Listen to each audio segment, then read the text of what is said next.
So over my career, I learned something. First of all, I'm really not very bright. You'll find that out as I speak. And when I was in high school, I took extra time to get through. Like 2 of the best years of my life were spent in the 9th grade.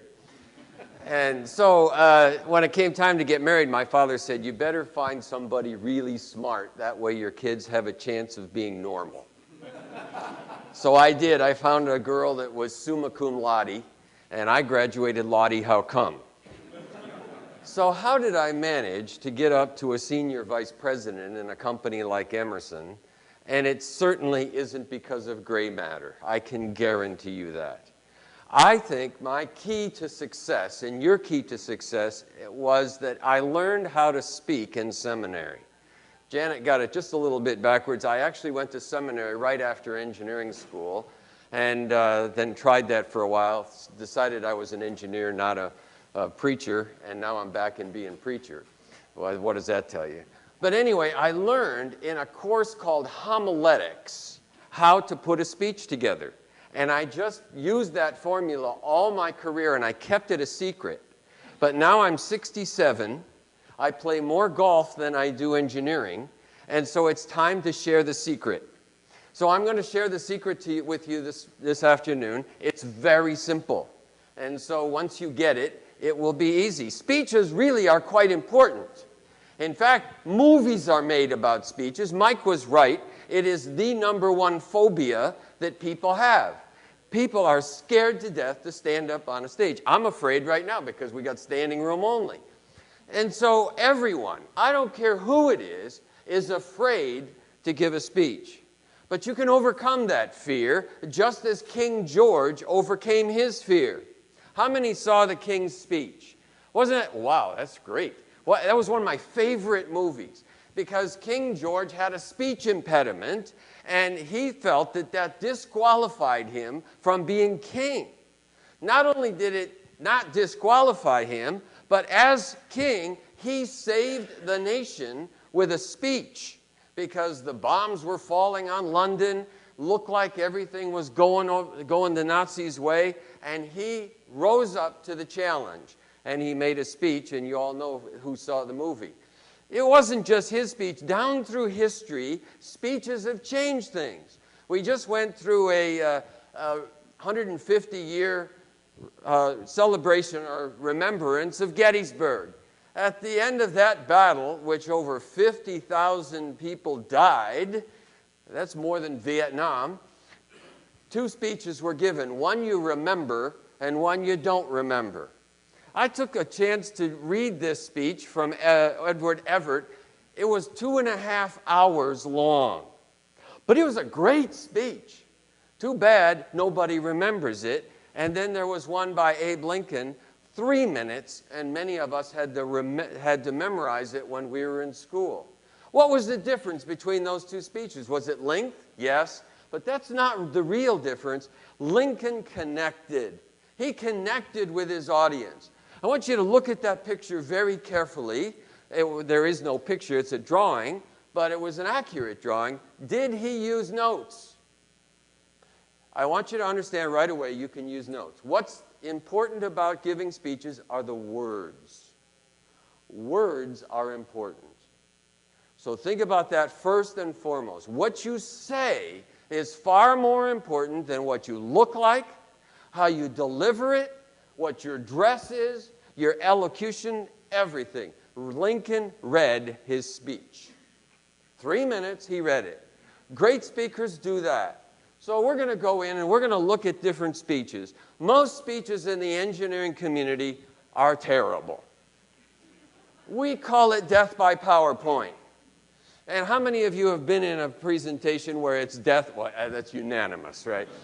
Death by PowerPoint. Now, I happen to work for Emerson, and we are masters at death by PowerPoint. I have, without my CEO's presentation, permission, lifted one of his presentations. This is directly from David Farr, our CEO. He gave this presentation. This was his opening slide. This is Emerson's 2012 summary. And I just want you to think about the free cash flow and the DPS and the ROTC. Doesn't that thrill you? His second slide was this, the reconciliation of non-GAAP financial measures. How many engineers were motivated by this speech? 0. It's good for the analyst, but it wasn't good for the audience he presented it to.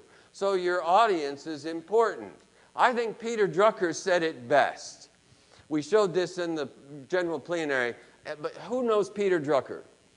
This great analyst of the former century said, as soon as you move up one step from the bottom, that means you move up from janitor, what you say is important. If you move up one step from the bottom, your effectiveness depends on your ability to reach others through the spoken and the written word. How many believe that? Absolutely. Your career depends on it. And so today, we're going to try and keep you from building a speech and giving a speech that goes up in smoke. And as we said in the plenary, the objective of this course is to make you insanely great in front of any audience. Now, my next slide is a speech. It's given at an organization called TED. Who's heard of TED? A few of you have. If you haven't heard of TED, this is a place out in California, and you thought it was expensive to come to this place, $1,200. It costs $4,000 to go and hear TED speeches for one day. And they bring the best of the best, I've never been invited, to come and give speeches. I have lifted one right off the internet from a man named Stephen Johnson. He's an engineer, and he's going to talk to you a little bit about how GPS was invented.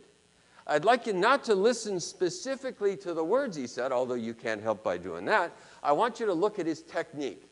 And as soon as it's over, I'll come back and we'll talk about what he did as a matter of putting this speech together. Here he is. A few minutes ago, I took this picture about 10 blocks from here. This is the Grand Cafe here in Oxford. I took this picture because this turns out to be the first coffee house to open in England in 1650. That's its great claim to fame. And I wanted to show it to you not because I want to give you the kind of, Starbucks tour of historic England, but rather because the English coffee house was crucial to the development and spread of one of the great intellectual flowerings of the last 500 years, what we now call the Enlightenment. And the coffee house played such a big role in the birth of the Enlightenment, in part because of what people were drinking there, right? Because before the spread of coffee and tea through British culture, what people drank, both elite and mass folks drank day in and day out from dawn until dusk, was alcohol, right? Alcohol was the daytime beverage of choice. You would drink a little beer with breakfast and have a little wine at lunch, a little gin, particularly around 1650, and top it off with a little beer and wine at the end of the day. That was the healthy choice, right? Because the water wasn't safe to drink. And so effectively, until the rise of the coffee house, you had an entire population that was effectively drunk all day. And you can imagine what that would be like, right, in your own life, and I know this is true of some of you, if you were drinking all day and then you switched from a depressant to a stimulant in your life, you would have better ideas. You would be sharper and more alert. And so it's not an accident that a great flowering of innovation happened as England switched to tea and coffee. But the other thing that makes the coffee house important is the architecture of the space. It was a space where people would get together from different backgrounds, different fields of expertise, and share. It was a space, as Matt Ridley talked about, where ideas could have sex, right? This was their conjugal bed, in a sense. Ideas would get together there. And an astonishing number of innovations from this period have a coffee house somewhere in their story. I've been spending a lot of time thinking about coffee houses for the last 5 years because I've been kind of on this quest to investigate this question of where good ideas come from. What are the environments that lead to unusual levels of innovation, unusual levels of creativity? What's the kind of environmental, what is the space of creativity? And what I've done is I've looked at both environments like the coffee house, I've looked at like media environments like the World Wide Web that have been extraordinarily innovative. I've gone back to the history of the first cities. I've even gone to biological environments like coral reefs and rainforests that involve unusual levels of biological innovation. And what I've been looking for is shared patterns, kind of signature behavior that shows up again and again in all of these environments. Are there recurring patterns that we can learn from, that we can take and kind of apply to our own lives or our own organizations, our own environments, to make them more creative and innovative. And I think I found a few. In fact, the spaces that have historically led to innovation tend to look like this, right? This is Hogarth's famous painting of a kind of political dinner at a tavern, but this is what the coffee shops looked like back then. This is the kind of chaotic environment where ideas were likely to come together, where people are likely to have kind of new, interesting, unpredictable collisions, people from different backgrounds. So if we're trying to build organizations that are more innovative, we have to build spaces that, strangely enough, look a little bit more like this. This is what your office should look like. It's part of my message here. The other problem that people have is they like to condense their stories of innovation down to kind of shorter time frames. So they want to tell the story of the eureka moment. They want to say, there I was standing there and I had it all suddenly clear in my head. But in fact, if you go back and look at the historical record, it turns out that a lot of important ideas have very long incubation periods. I call this the slow hunch. We've heard a lot recently about kind of hunch and instinct and kind of blink-like sudden moments of clarity. But in fact, a lot of great ideas linger on, sometimes for decades, in the back of people's minds. They have a feeling that there's an interesting problem, but they don't quite have the tools yet to discover them. They spend all this time, kind of working on certain problems, but there's another thing lingering there that they're interested in, but they can't quite solve. And that is actually how great ideas often happen. They fade into view over long periods of time. Now, the challenge for all of us is, how do you create environments that allow these ideas to have this kind of long half-life, right? It's hard to go to your boss and say, I have an excellent idea for our organization. It will be useful in 2020. Could you just give me some time to do that? Now, a couple of companies like Google, they have innovation time off, 20% time, where in a sense, those are hunch cultivating mechanisms in an organization. But that's a key thing. And the other thing is to allow those hunches to connect with other people's hunches. That's what often happens. You have half of an idea, somebody else has the other half, and if you're in the right environment, they turn into something larger than the sum of their parts. So in a sense, we often talk about the value of protecting intellectual property, building barricades, having secretive R&D labs, patenting everything that we have, so that those ideas will remain valuable and people will be incentivized to come up with more ideas, and the culture will be more innovative. But I think there's a case to be made that we should spend at least as much time, if not more, valuing the premise of connecting ideas and not just protecting them. And I'll leave you with this story, which I think captures a lot of these values, and it's just a wonderful kind of tale of innovation and how it happens in unlikely ways. It's October of 1957, and Sputnik has just launched. And we're in Laurel, Maryland, at the Applied Physics Lab associated with Johns Hopkins University. And it's Monday morning, and the news has just broken about this satellite that's now orbiting the planet. And of course, this is nerd heaven, right? There are all these physics geeks who are there thinking, oh my gosh, this is incredible, I can't believe this has happened. And two of them, two 20-something researchers at the APL, are there at the cafeteria table having an informal conversation with a bunch of their colleagues, and these two guys are named Geyer and Weifenbach. And they start talking, and one of them says, hey, has anybody tried to listen for this thing? There's this man-made satellite up there in outer space. It's obviously broadcasting some kind of signal. We could probably hear it if we tune in. And so they ask around to a couple of their colleagues, and everybody's like, no, I hadn't thought of doing that. That's an interesting idea. And it turns out Weifenbach is kind of an expert in microwave reception, and he's got a little antenna set up with an amplifier in his office. And so Geyer and Weifenbach go back to Weifenbach's office, and they start kind of noodling around, hacking, as we might call it now. And after a couple of hours, they actually start picking up this signal, because the Soviets made Sputnik very easy to track. It was right at 20 megahertz, so that you could pick it up really easily, because they were afraid that people would think it was a hoax, basically. So they made it really easy to find it. And so these two guys are sitting there listening to this signal, and people start kind of coming into the office and saying, wow, that's pretty cool. Can I hear? Well, that's great. And before long, they think, well, geez, this is kind of historic. We may be the first people in the United States to be listening to this. We should record it. And so they bring in this big clunky analog tape recorder, and they start recording these little bleep, bleeps, and they start writing down the kind of date stamp, time stamps for each little bleep that they record. And then they start thinking, well, gosh, we're noticing small little frequency variations here. We could probably calculate the speed that the satellite is traveling if we do a little basic math here using the Doppler effect. And then they played around with it a little bit more, and they talked to a couple of their colleagues who had other kind of specialties, and they said, geez, I think we could actually look at the slope of the Doppler effect to figure out the points at which the satellite is closest to our antenna and the points at which it's furthest away. That's pretty cool. And eventually they get permission. This is all a little side project that hadn't been officially part of their job description. But they get permission to use the new UniVac computer that takes up an entire room that they'd just gotten at the APL. And they run some more of the numbers. And at the end of about 3 or 4 weeks, it turns out they have mapped the exact trajectory of this satellite around the Earth just from listening to this one little signal, going off on this little side hunch that they've been inspired to do over lunch one morning. A couple of weeks later, their boss, Frank McClure, pulls them into the room and says, hey, you guys, I have to ask you something about that project you were working on. You've figured out an unknown location of a satellite orbiting the planet from a known location on the ground. Could you go the other way? Could you figure out an unknown location on the ground if you knew the location of the satellite? And they thought about it, and they said, well, I guess maybe you could. Let's run the numbers here. And so they went back, and they thought about it, and they came back and said, actually, it'll be easier.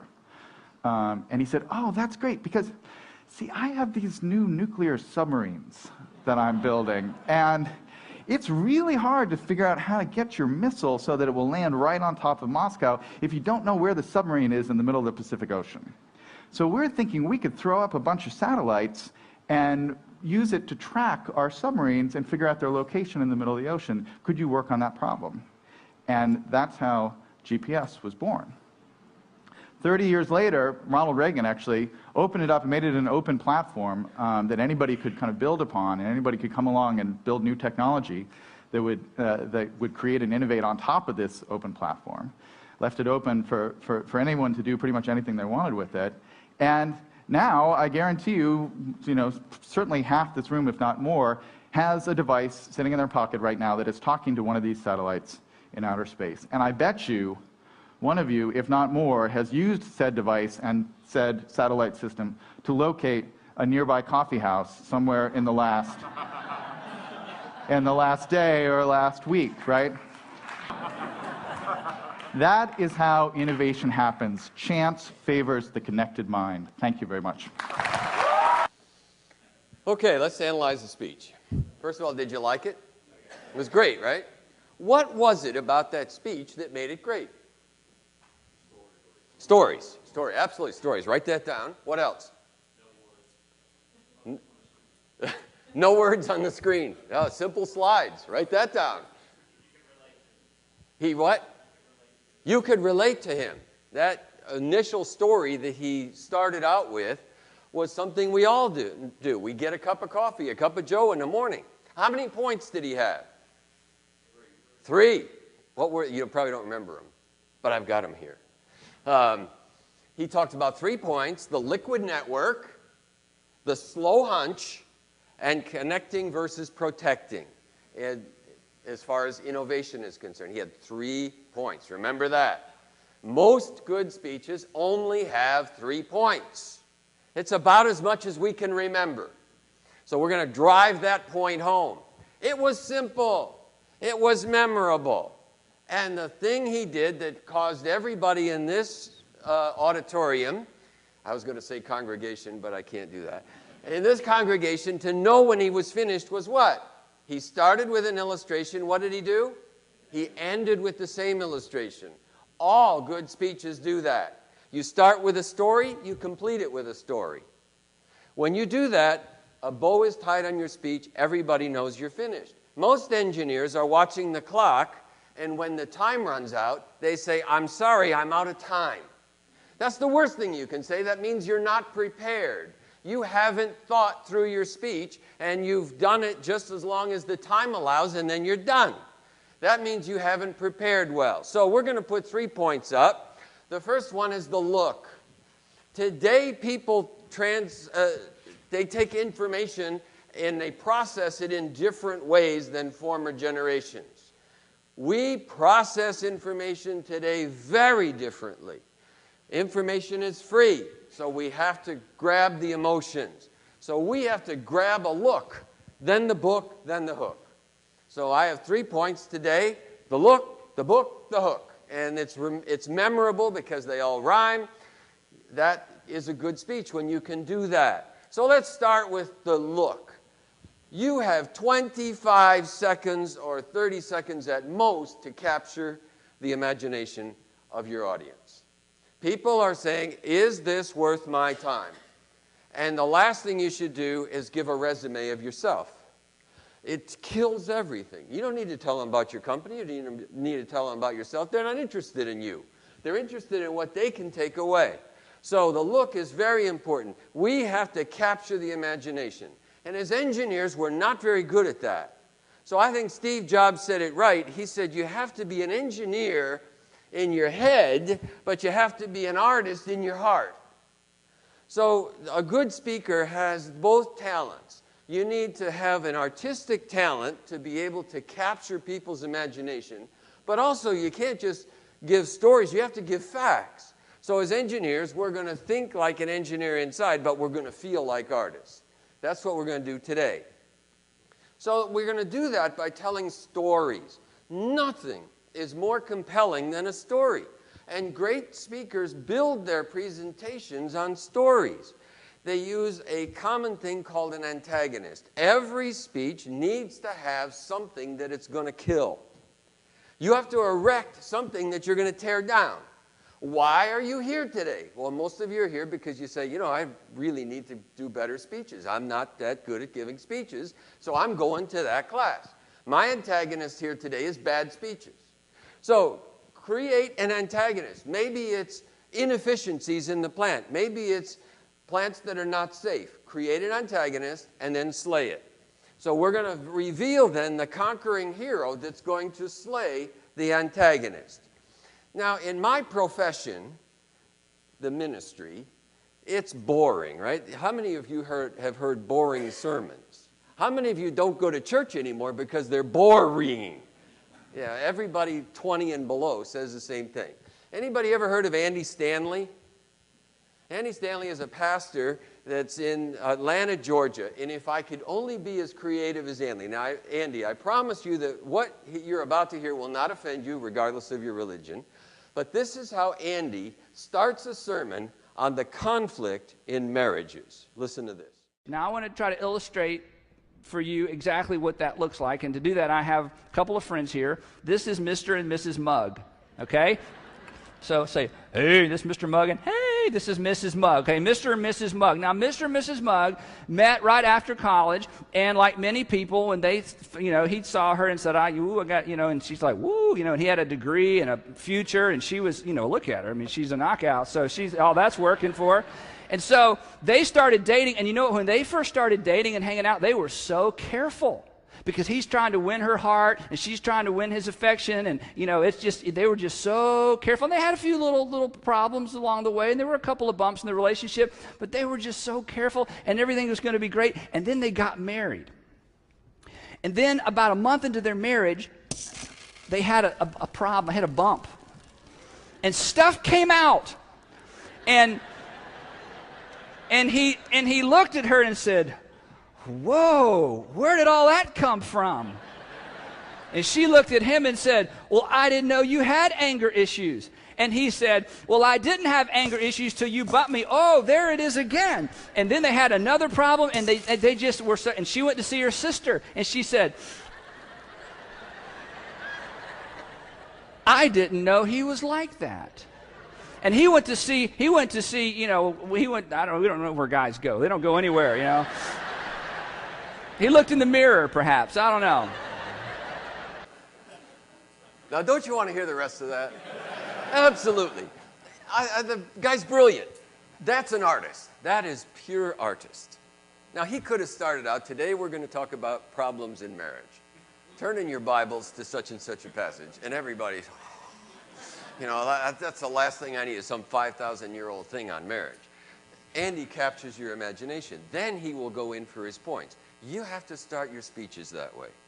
Now, one of the things you have to do is to think the way the millennials think, because times have changed. Harvard Business Review, which I read regularly, says it's all different now. We do not communicate by transferring information from us to others.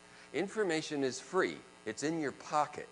So at dinner time, how many of you have tried to remember a fact and you're talking to your wife or your girlfriend, your spouse, or whoever it is, and you say, oh, I know the answer, and you pull out Google.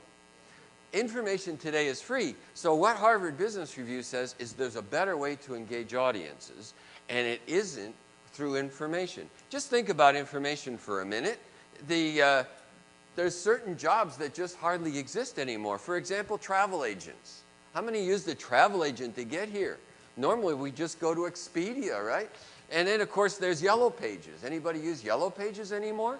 No. What about Encyclopedia Britannicas? Anybody had a salesperson come to the door selling Britannicas? Gone. Even stockbrokers are gone with E-Trade, and now the real estate agent with Zillow is under threat because information is free. So it doesn't help us to dump information into people's heads.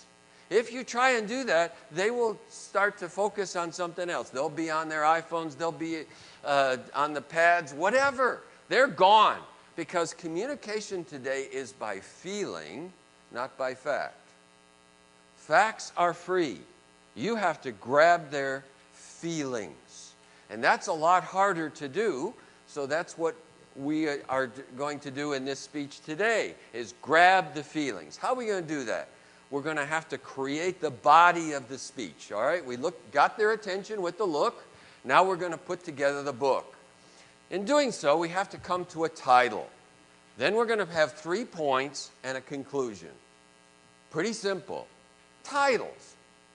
What about titles? Normally, titles are boring. But titles are important. That's what brings people in. Cigarettes for 6-year-olds. I was intrigued. I want to hear what this guy has to say. Think of what Hollywood does. Throw some movie titles at me that are very creative. You know, I'm kind of old, so I remember You Only Die Twice and A Beautiful Mind. Give me some titles that are very intriguing. The Big Chill. Great. Good, Bad, oh, love it. Good, Bad, and Ugly. Some more. Catch Me If You Can. Those are very creative titles. Suppose you're writing a manual on lighting a gas furnace. You could say, this is how you light a gas furnace. How intriguing is that? Or you could put a title on there that says, lighting a gas furnace can be a real blast. Now, that's much more intriguing. Spend some time thinking about your title. Make it creative, make it simple, make it memorable, and people will come and they'll remember. That's the point. We have to try and make it memorable, easy to pronounce. Then we have to introduce this antagonist. Remember the old ads in Apple where it was the PC guy and the Apple guy? Who's the hero here, actually? It's actually the PC guy. You could find anybody to do this. He had to be a very special character, but he was teed up as the antagonist. He was corporate IT that was preventing you from being creative.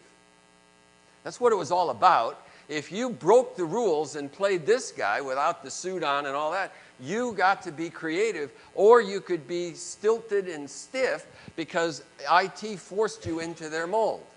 And so this was the whole beginnings of the bring your own device thing that Steve knew that he had to do in order to break IT. Now, in his book, Biology, that's a funny way to spell it, but it's all about buying things, Martin Lindstrom equates Apple's message with the same powerful ideas that propel widespread religions. What Apple finally figured out is that they were going to get to your emotions, not your intellect. And it worked. So, they teed up an identifiable antagonist. You have to, too, in your speech. Here in our industry, what would be the antagonist of the Deepwater Horizon? And it's not BP. So I'll jump in and say that because there might even be a BP person here.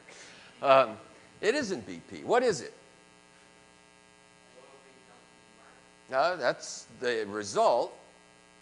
But the cause of this was increasing complexity.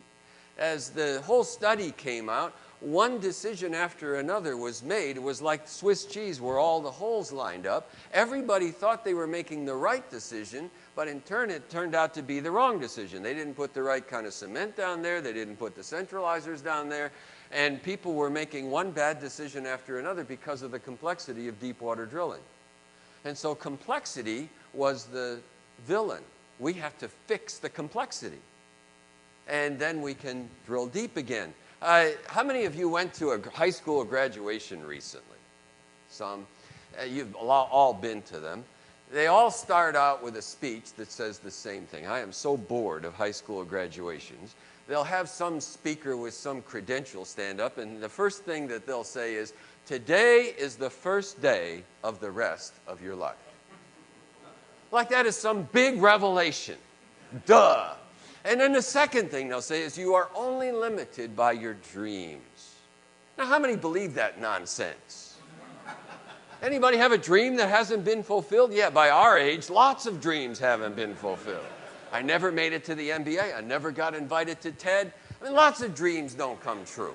And so you are not limited by your dreams. None of that stuff makes any sense. I'm intrigued by Woody Allen. Woody Allen got it right. He stood up. He was asked to give a high school graduation. So he stands up and he says, this generation is faced with a challenge. They stand at the fork in the road. Down this fork is utter destruction. Down this fork is hopelessness and despair. May your generation have the wisdom to choose wisely. And then he sat down. And that's true. You know, he really nailed it. Think of our industry. Down the one path is environmental disaster.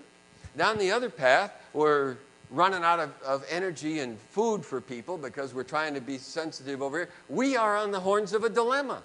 And only engineers, by the way, can solve this one. And that's beautiful because that's why you're here. That would be a great speech to start with. So we identify antagonists and you got the attention. So I'm going to put a little speech together for you. And because CII is all about safety, I put this speech together, and this is sandwiched in from the thing, but it'll give you an idea. I believe that most of the accidents that take place happen at home, not at the factory or not in the process. They happen at home. So I think that what needs to happen is that we need to have a certification process for the average weekend warrior.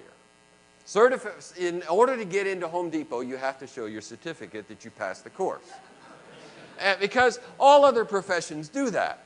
You know, if you're a lawyer, you have to pass the bar. If you're a doctor, you have to be board certified. And if you're an engineer, you should be a PE. Otherwise, you can't put your stamp on the drawings. And so this is not true, however, for the weekend warrior. The weekend warrior has nothing for certification. He can do anything he wants. So we're going to have a three-part speech here. First of all, we're going to look at electrical, then plumbing, then structural. So here's the first illustration. Point number one, electrical. If you run out of plugs, just add some more. And if those breakers keep tripping, take them out. They're not needed anyway. If you miss with the conduit, you can just add some of those extra boxes you have. By the way, where was that cover I had? I can't remember. And if you don't have enough plugs, just make one with your old soldering iron. Now we'll move to point two, which is plumbing. This is the sideways trap. And, there's variations of the sideways trap. Here's another one. And here's the upside down trap. If one trap is good, how about two? We can have two. And if it's leaking and you run out of duct tape and you're red-green, you can always use some of that extra electrical tape that you had left over. And if you're in the bathroom and there's not enough space for the sink, go ahead and put it in the shower. There's always room in the shower. And if the ceiling's a little low, of course, just poke it through there. And now we'll move to structural. If it'll hold me up, certainly it'll hold the canopy up. And if I want an attic fan, of course, we can just put one in. We'll need duct tape, nails, drywall, all that stuff. And, you know, if you're going to put the fence up, make sure you get the right size nails. And, of course, now, if you've got those gutters that overflow and you can't quite get enough capacity, get out your trusty 22. You can always fix it with your trusty 22. And you always want to make sure you meet code. So when you're building a retaining wall, make sure you meet code as you put those Quikrete sacks there. Of course, the paper will disappear. You will get the wall, but, of course, we did meet code with the weep holes.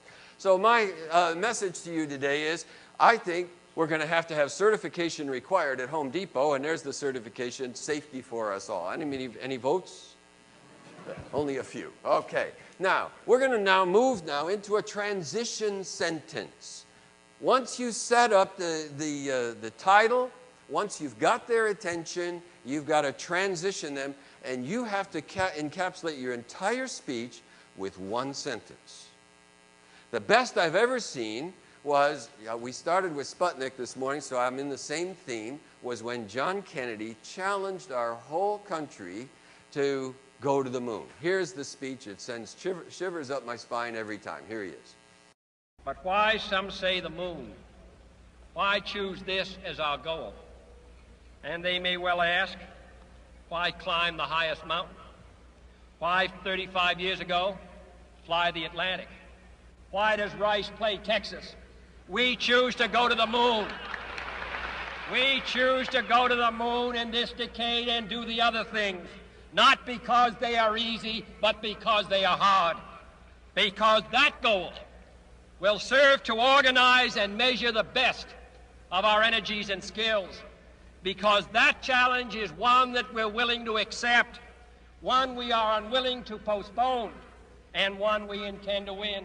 But we shall send to the moon 240,000 miles away from the control station in Houston, a giant rocket more than 300 feet tall, the length of this football field, made of new metal alloys, some of which have not yet been invented, capable of standing heat and stresses several times more than have ever been experienced, fitted together with a precision better than the finest watch, carrying all the equipment needed for propulsion, guidance, control, communications, food, and survival, on an untried mission to an unknown celestial body, and then return it safely to Earth, re-entering the atmosphere at speeds of over 25,000 miles per hour, causing heat about half that on the temperature of the sun, almost as hot as it is here today, and do all this, and do all this, and do it right, and do it first before this decade is out, then we must be bold. What's his transition sentence? We choose to go to the moon. Now, if many of you weren't alive at that time, but I was, and I remember him saying this. By that time, we had only done parabolas up into the outer space. We couldn't even get a satellite to go around the planet yet, and he's talking about going to the moon. He challenged an entire nation with one sentence. We choose to go to the moon. He repeated it multiple times through that speech. It was so powerful that it ignited a nation. And we did it. We accomplished that task within the decade. So, here you're going to put it together. The first thing I want to tell you is speech making is hard work. Most people are poor speakers because they're lazy. You tend to throw speeches together at the last minute. If your boss asks you to put together a speech to report to management or to some analyst, and it has to be tomorrow, what do you say? You should say no, because you're being judged every time you give a speech. That's where you will either have a career enhancement or you will not. And if you do a poor speech, they think, well, that person just isn't talented enough. He or she just doesn't have what it takes. And putting together speeches mean you have to read broadly. I'm from the generation that if the boss came by and you were reading a trade journal, he says, get back to work. Anybody work for a company like that? You feel guilty reading a trade manual. But that's where you get ideas. When you read oil and gas, or you read nuclear energy, or you're reading the trade journals, that's where you get ideas. So read broadly. Then the next thing is you have to sketch your slides out. Now, I skipped this because I have a PhD in PowerPoint, granted to me by Bill Gates. But you can use that light table thing that's part of PowerPoint and sketch your slides, move them around, and then finally build your message. It takes a long time. People ask me oftentimes how long it takes to put a sermon together. 10 to 15 hours. I write it out word for word every week. I write my speeches out word for word. Now, I don't have that right here, but it's because I've done it over and over again. I have that thing in my head. Words are important, really important. So work on that. It'll take you a while to put a speech together. This speech right here took me about 100 hours to put together. And if you don't do that, it won't turn out well. Anybody been to the Sarah Winchester house? This house is fascinating. It's 160,000 square feet. Sarah Winchester was the heir to the Winchester fortune, and she decided she wanted to build the grandest house around. And she did. She had 10,000 windows, doors that went nowhere. She has stairs that go up and just hit a ceiling. And she had 147 contractors, but 0 architects. No architects. And she built the house every day, waking up saying, I think I'd like to do this. And so we had one contractor after another that finally got frustrated and left. So I think Tim Pollard says it well. A speech is a carefully designed journey to a clearly defined destination. Decide where you're going and map it out. That's the way we'll do this. Now, when you map it out, you must connect the dots. People have to keep following you. If you lose them, they're gone. You can't get them back again. So we have to lay it out so that they follow your logic. What do you see here in this picture? Well, I'll make it a little bigger. Some people see these 2 cabins here, and they see this shepherd boy and the sheep. And some people see a guy right here. He's got 2 eyes, a nose, and he's got a little mustache here. Your mind has to go the right place. A lot of times, you'll lead them down this path when you're trying to get them over here, and then you've lost them. So the mind tries to make sense of what it hears, and then it shuts down if it gets confused. If I confuse you, you'll get your iPhones out or your Samsungs, and you'll start doing emails. So people remember stories. That's how you bring them back. Tell a story. Now, you're wired to remember 3 things. There's 3 parts to the Tolkien trilogy. There were 3 musketeers. There's 3 tenors. There's 3, for some reason, we like sets of 3. In theology, there's a trinity, all right? So we like sets of 3. So build your speech around 3 points. 2 is okay. Don't go 5. And please, don't put those bullets where you bring them in one after another on the slide with the build. That'll put them to sleep for sure. The question that I am often asked is, should you use PowerPoints? We are so inundated with PowerPoints, people say, what would it be like without PowerPoints? Well, we're engineers. I think we have to use PowerPoints. We must. We're communicating some heavy-duty stuff. We're not talking about fluffy stuff. We're not artists. We have to communicate heavy-duty stuff. So we're going to use PowerPoints, even though Wall Street Journal says lots and lots of money is wasted on frivolous PowerPoints. So, but make them simple. Here's a difficult one. The last thing you ever want to say is, now here's an eye chart. Have you heard that? All of us have heard that. I'm going to put up an eye chart. Now, Mike put up an eye chart, but that was for effect. He said the worst PowerPoint you'd ever seen. Yeah, that was for effect. So as a marketing guy, I was trying to convince Emerson that we should use Emerson Process Management rather than Emerson Process Control, and so I made that little slide. But I didn't use anything like that. Now, here's an interesting one. We have Bill Gates on one side, and we have Steve Jobs on another side. Look at their slides. Which one is more understandable? Here's Bill, very successful, by the way. He's talking about Windows right there. There's even a Mac there. And there's Steve. Which one is more effective? So keep them simple. Today we're reading in the papers about Whitey Bulger and the mob and all that. So I was thinking, remember John Gotti? He was a mobster. He was acquitted when his defense team put together 1 slide. And here it is. Here's the slide they put together. Here's his defense team. I'll make the slide a little bigger. And what they did is they took all of the government witnesses. These are the government witnesses testifying against Gotti. And what they did is they looked at their police record. Now, as a pastor, I'm particularly offended by this. This guy pistol whipped a priest. Now, I want to know how viable is his testimony? He was acquitted. Gotti was acquitted based on this slide because the jury looked at this and said, pistol whip a priest? And we're going to believe his testimony? Of course not. So one slide can win the day. Now we're going to pay attention to the audience attention span. Today, our attention spans are so short that you have to keep bringing them back.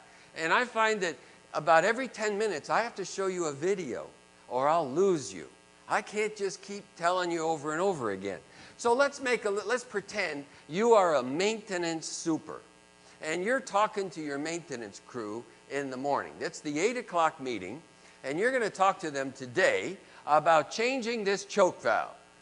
Okay, guys, today we're going to talk about changing the choke valve down here, you know. And y'all know up here that there's this line here, and it's got polyethylene in it, and it's at line pressure. And we're going to have to take this valve here. Make sure that one's closed now, boys. And then we'll take this choke valve off here, and we'll clean out the choke. They're in third stage of anesthesia by now. You know, they haven't had their coffee yet. So how do I wake them up? I show them a film. Here it is. At 1:04 p.m. Monday, October 23rd, 1989, an explosion that registered 3.5 on the Richter scale rocked a chemical plant in Pasadena, Texas.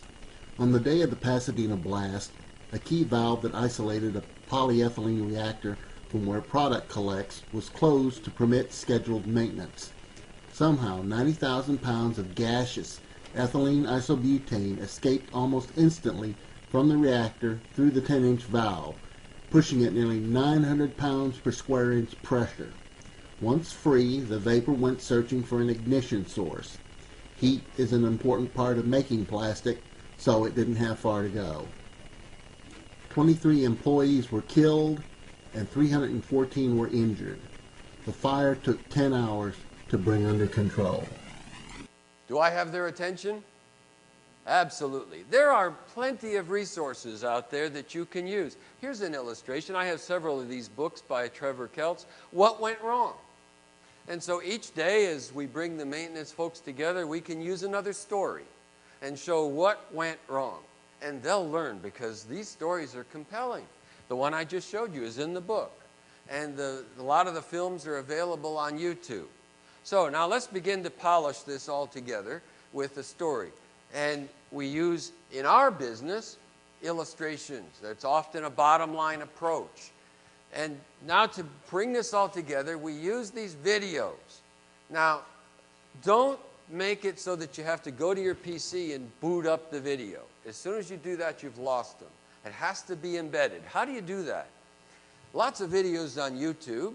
I go to Firefox, and Firefox has this downloader thing with 3 little balloons. You can push on that, it says download. That comes down, and it's often in an FLV format.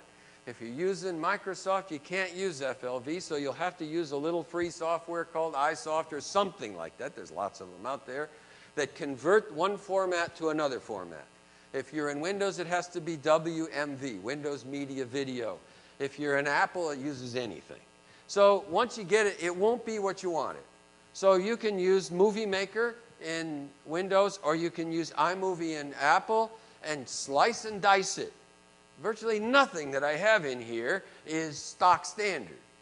I load in videos. Now, if I'm trying to build a budget for a head box control in a paper mill, and I want to talk about variability, I can put a video behind my text. So when I'm talking about head box variability control, I got this head box underneath here running, and I've got the attention a whole lot better than if I'm layering bullets one after another. So load in videos and make them interactive. Now we'll polish it off and we'll be done. There's something very key that you need to know. Do not fill your speeches with throwaway statements. How many times do you say, you know? How many times do you throw in, okay? Those are throwaway statements that will actually detract from your speech. They won't add to it. Why do we do this? Anybody know? It's because we're afraid of silence. We abhor silence, but silence is powerful. When you stop talking, everybody comes to fore. So don't fill your speeches with a lot of you knows, okay, ahs, ands. Listen to yourself. Have a colleague with a little pad and paper mark down every time you say one of these things. It will be amazing. You'll think, I didn't say that at all, but you do. So you have to listen to yourself, even if you tape record. I hate listening to myself, but you have to force yourself to do that. Now the question is, how do you dress? You hear lots of people talk about how you dress. Does it matter? Yes or no? Really, it doesn't. You got Steve Jobs in his jeans, right? You got Zuckerberg in his hoodie. And, of course, Chambers is wearing his $3,000 sport coat. And just basically dress like everybody else. But I'll tell you the one thing you have to do. You must dress with humility. If you use personal pronouns like I, me, my, and you begin to brag about yourself, they'll check out every time. The book of Proverbs talks about dressing with humility. It will win every time. Make fun of yourself. Tell stories on yourself, because the audience will identify with you. Don't set yourself up on a pedestal. As soon as you do, you've lost them. All right, then our final point, the hook. Most people, especially engineers, they don't set up the antagonist, and the last thing they do is they don't ask for the order. We end up with our presentations, we run out of time, and we step down. You are there to get a change of heart. You need a decision, and there is no time better for that decision to be made than right now. So as engineers, we are loath to ask for the order, but do it. Otherwise, don't speak. And so I can't drive that thing home enough. You have to ask for the order. All right, finally, we have to wrap this thing together. How did I start? All right, so if I started with the King's Speech, where should I end? I should end with the King's Speech. So here it is.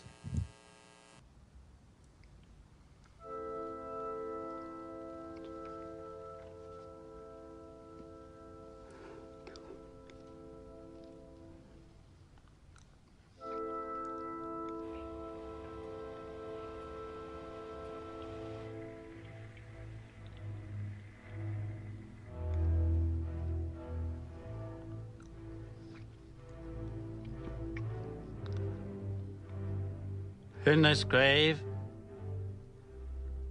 our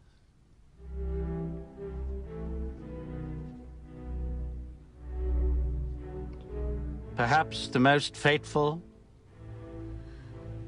in our history,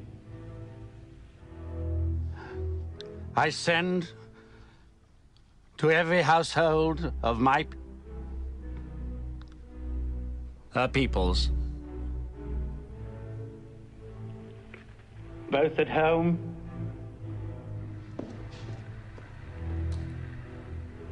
and overseas,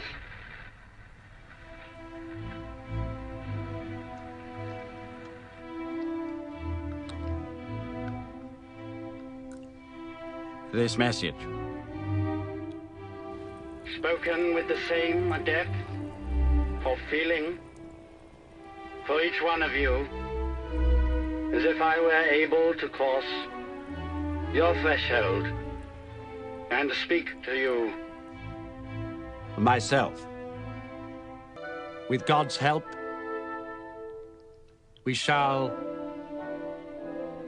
prevail.